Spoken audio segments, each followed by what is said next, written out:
So my mother decided I was the family failure when I dropped out of nursing school at 19. And she spent the next 9 years telling everyone I'd probably ended up homeless or in jail. Plot twist, I graduated from Harvard Law and became a federal prosecutor. She found out at Thanksgiving dinner when my aunt laid out my credentials on the table like a hand of cards. What happened next turned into a legal nightmare that required restraining orders and courtroom testimony. Buckle up. I'm Sarah, 28 years old, and I need you to understand something about my mother before we get into the chaos. She didn't just disapprove of my choices. She actively erased me from the family narrative. When I dropped out of nursing school, she used the word failure to my face.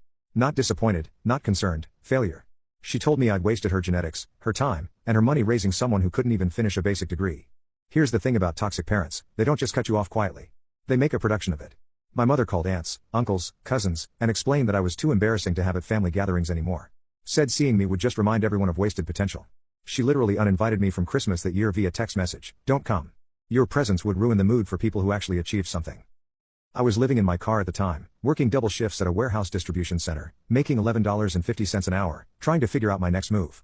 The warehouse job was brutal, 10-hour shifts lifting boxes in a facility where summer temperatures hit 95 degrees inside and winter meant frozen loading docks at 5 a.m. My hands were constantly cut up from cardboard edges and packing tape. I'd park my beat-up 2003 Honda Civic behind a 24-hour gym, pay $30 monthly for a membership just to shower, and sleep in the back seat with everything I owned stuffed into 2 duffel bags. My mother didn't know any of this, didn't care to ask. Never once checked if I was okay or safe or alive.